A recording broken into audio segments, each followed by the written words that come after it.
Shalom, shalom. Selamat pagi, selamat bertemu kembali di saat teduh berkemenangan pada pagi hari ini. Bapak, Ibu, saudaraku yang kasih dalam Tuhan, sebelum kita beraktivitas, bekerja sepanjang hari ini, alangkah baiknya kita datang kepada Tuhan, menyerahkan hidup kita, duduk diam, membaca, dan merenungkan firman Tuhan.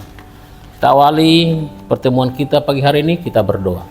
Tuhan Yesus, kami bersyukur dan berterima kasih kepadamu, karena kasih-Mu dan anugerah-Mu, khususnya sepanjang malam ini kami bisa tidur nyenyak dan pagi ini kami bangun dengan tubuh yang sehat. Terima kasih untuk hari yang Tuhan berikan. Terima kasih Tuhan, kami datang menyerahkan hidup kami kepadamu. Tuhan, kami mau sebelum kami memulai aktivitas kami datang kepada Tuhan. Kami menyerahkan hidup kami kepadamu. Tuhan, kami juga mohon berkati kami, berikan kami kekuatan, mampukan kami melakukan tugas pekerjaan kami, dan biarlah semuanya untuk kemuliaan, kebesaran bagi nama Tuhan. Jika kami harus menghadapi pergumulan, persoalan, masalah, berikan kami iman dan kecakapan untuk menghadapinya, dan bawa kami seperti firman-Mu, kemenangan kepada kemenangan. Terima kasih Tuhan, kami siap merenungkan firman-Mu, urapi hamba-Mu dan urapi setiap kami. Dalam nama Tuhan Yesus Kristus kami berdoa dan bersyukur, haleluya, amin. Saudaraku yang kasih dalam Tuhan, kita masih di tema kita di bulan Februari ini, yaitu Divine Direction atau tuntunan ilahi. Dengan tema pagi hari ini, Tuhan menyertai dalam kerapuhan. Saudaraku yang kasih dalam Tuhan, banyak orang merasa harus menjadi kuat untuk datang kepada Tuhan. Namun kebenaran rohani justru berkata sebaliknya. Divine Direction atau tuntunan ilahi seringkali terasa paling nyata ketika kita merasa paling tidak berdaya. Di titik terendah kita, dengarkan ini, justru Tuhan bekerja paling tinggi. Saya akan menyampaikan 3 poin untuk memahami tuntunan Tuhan. Tuhan menyertai kita dalam kerapuhan. Saya ulangi, Tuhan menyertai dalam kerapuhan.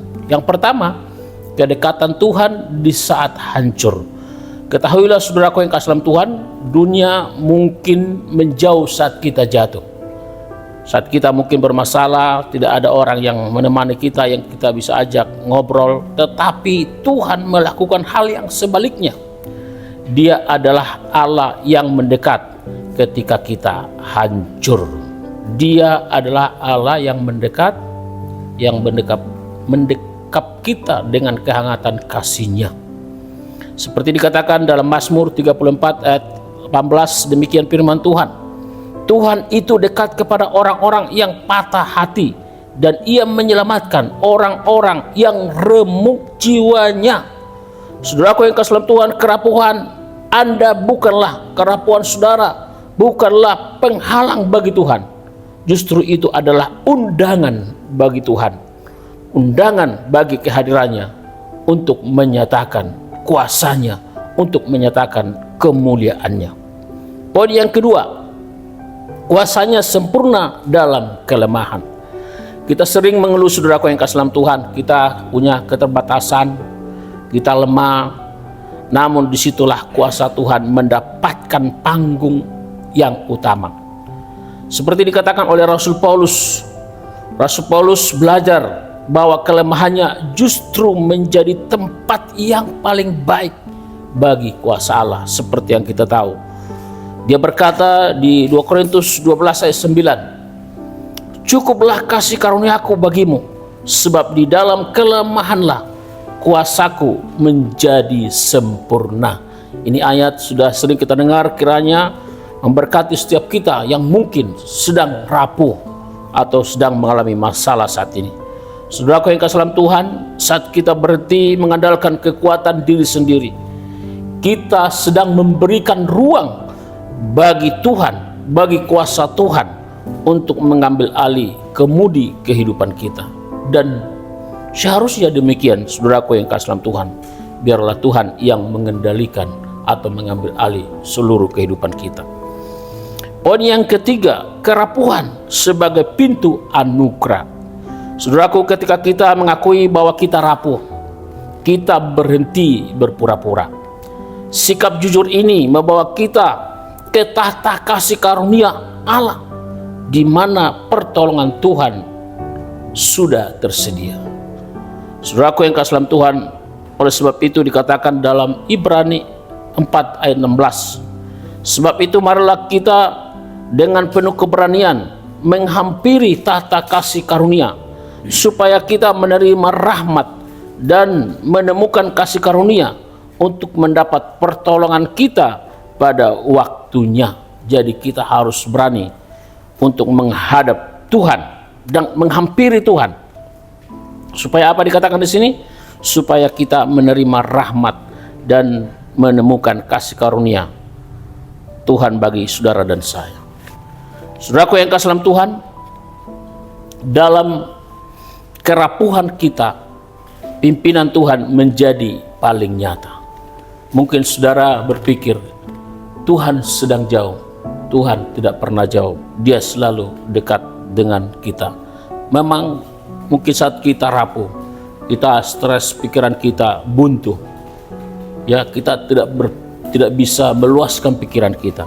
Tapi sekali lagi, dalam kerapuhan, pimpinan Tuhan menjadi paling nyata.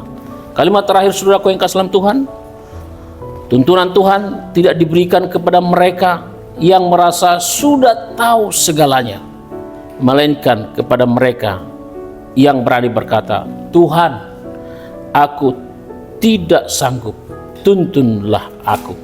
Saudaraku yang kasih dalam Tuhan, sekali lagi seperti dikatakan tadi, kalau kita merasa, kita mengakui kita tidak kuat, tidak mampu, dan kita datang bersarah kepada Tuhan, maka Tuhan akan bekerja.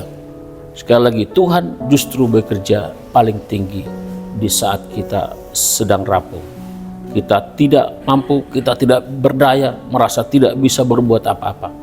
Tapi kita memberanikan diri menghampiri Tuhan, memanggil Tuhan, maka Tuhan akan bekerja dalam hidup kita. Apakah saudara sedang mengalami kerapuhan saat ini?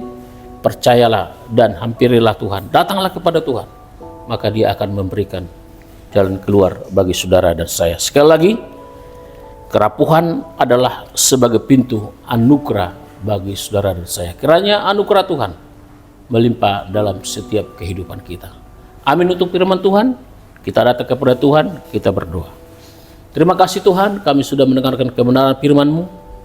Tuhan, kami seringkali ketika kami menghadapi masalah dalam keadaan rapuh, kami bukan mencari Tuhan, menghampiri Tuhan, tapi kami malah stres, rasa pikiran kami menjadi buntu.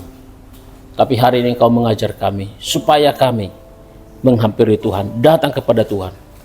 Justru kerapuhan itu sebagai pintu anugerah bagi kami. Terima kasih Tuhan untuk kebenaran firman-Mu. Kami datang Tuhan kepadamu, menyerahkan kehidupan kami.